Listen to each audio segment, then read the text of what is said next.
بص بص بص بص بص بص بص. ده انا ما شفتوش بيعيط، ما شفتوش بيعيط الا في 3 حالات، 3 حالات فقط ده كان بيعيط فيهم. اتصاب اصابه جامده، خسر بطوله في النهائي، كسب بطوله في المباراه النهائيه. بس اتصاب، خسر بطوله، كسب بطوله. انت بتعيطه عشان صعد لربع النهائي، هو بيعيط علشان كسبك في دور ال 16 وصعد لربع النهائي. ده معناه ايه؟ ده معناه ان انت اذليت الفرقه دي. الفرقه دي انت 77 78 دقيقه ذاللهم، ذاللهم. انا عارف ومش هقلل من الزعل بتاعك، ازعل، ما انا زعلان، زعلان بس جوايا شعور مختلط بالفخر. زعل مختلط بالفخر، زعل انت مختلط معاك بالفخر. انزو فرنانديز بيعيط، اسكالوني بيعيط، ميسي بيعيط. طب بيعيط ليه؟ هم خدوا كاس العالم؟ لا، ما هو واخدين كاس العالم النسخه اللي فاتت اصلا. عارف لو ميسي النسخه اللي فاتت ما خدش كاس العالم كنت اقول لك بيعيط لانه خلاص قرب من الحلم وبيحقق الحلم. ده واخد كاس العالم، يعني انا بلاعب حامل اللقب وده ميسي وبيبكي. بيبكي ليه؟ انت لعبت عليه ماتش للتاريخ، لعبت عليه ماتش عالمي، انت لعبت ماتش للتاريخ. العالم كله هيتكلم عنك، العالم كله هيتكلم عن منتخب مصر النهارده، كل العالم هيتكلم عن منتخب مصر النهارده وعن اللي عمله قدام حامل اللقب والاذلال الكروي اللي انت عملته فيهم طوال 78 دقيقه لحد احراز الهدف الاول. وده الامر اللي يخليك تحزن شويه هنا بقى. انت خلاص، انت اتعشمت، اتعشمت بقى. 2-0 بقى، 2-0. ياسر ابراهيم جول، ياسر ابراهيم جاب لي جول وتسبب في جولين.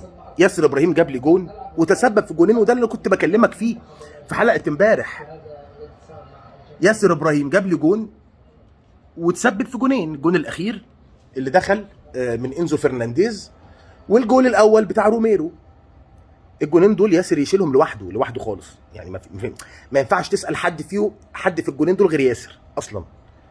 اصلا ده اللي كنت بكلمك فيه. ياسر راجل، ياسر جاب لي جول ما كنتش احلم اجيبه في الارجنتين وخلاني ضغطت عليهم. لكن ياسر بيسرح. ياسر لما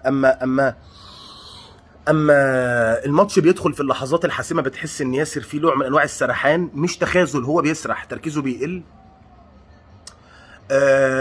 زيكو بعد ما جاب الجول الثاني، انا عارف اول مره نجيب جول وايه 2-0 وانا ما فرحتش، ما فرحتش.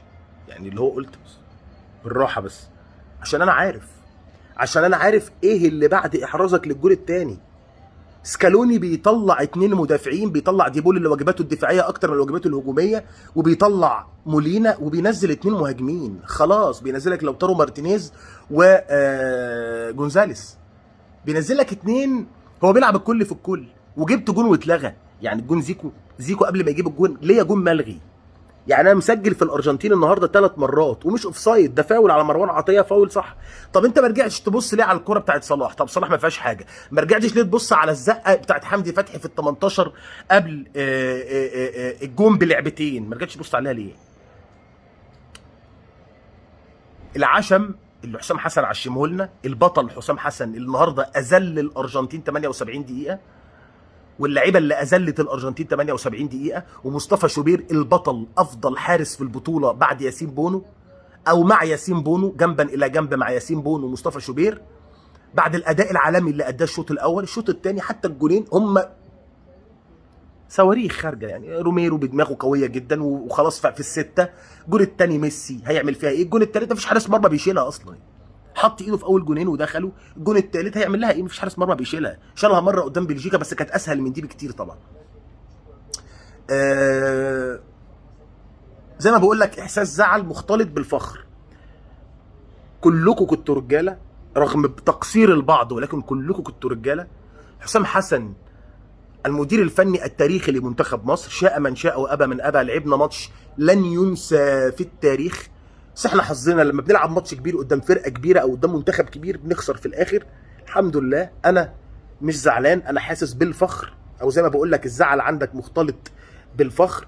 انك توصل بلعيبه قوامهم كلهم من الدوري المصري بلا استثناء، ما عدا محمد صلاح، مرموش، هيثم حسن، الباقي كله بيلعب في الدوري المصري او بيلعب في ليفل قليل. رامي ربيعه العين الاماراتي، مفيش حد تاني عندنا بره. واعمل كده في بطل العالم وفي حامل اللقب، واعمل كده في المنتخب اللي لعبته كلها مانشستر يونايتد، على ليفربول، على ميسي، على ديبول، على ايميليانو مارتينيز. لا، انا ما اقدرش الوم المنتخب في اي حاجه. وقعت بدنيا، تركيزك وقع بعد الجون الثاني. الحمد لله، اللهم لك الحمد والشكر يا رب العالمين. وانا بتكلم بقى كلمتين بجد في الاخر. اي حد هشوفه بينتقد حسام حسن، ده بالنسبه لي مش بني ادم. يعني ده بالنسبه لي شايل مخه وحاطط فرد الجزمه قديمه. منتخب الارجنتين اتفرج، بص بيعمل ايه، بص بيعملوا ايه. خدوا كاس العالم، يعني شايلين ميسي واخدين كاس العالم، مش صاعدين للربع النهائي لسه. بس اتسهلت عليهم شويه لان هم هيلاعب الكسبان من كولومبيا وسويسرا. بص بص بص، واخد كاس عالم، واخد كاس عالم، مش كسبان منتخب مصر في دور ال 16. اكبر فرحه شفتها المنتخب بصعوده لدور الثمانيه. اكبر فرحه شفتها المنتخب بصعوده لدور الثمانيه. ابطال، احنا ابطال، احنا منتخب، عندنا منتخب يستحق ان احنا نفخر بيه، عندنا مدير فني يستحق ان احنا نفخر بيه. الراجل ده ودانا في حته خلانا زعلانين ان احنا خسرنا من الارجنتين في دور ال 16، وكنت متقدم على الارجنتين 2-0 وجبت جون واتلغى. انت متخيل احنا بنعمل ايه او احنا عملنا ايه؟ اللهم لك الحمد والشكر يا رب العالمين. في حلقه مهمه جدا على اليوتيوب بعد قليل، انتظروها. السلام عليكم.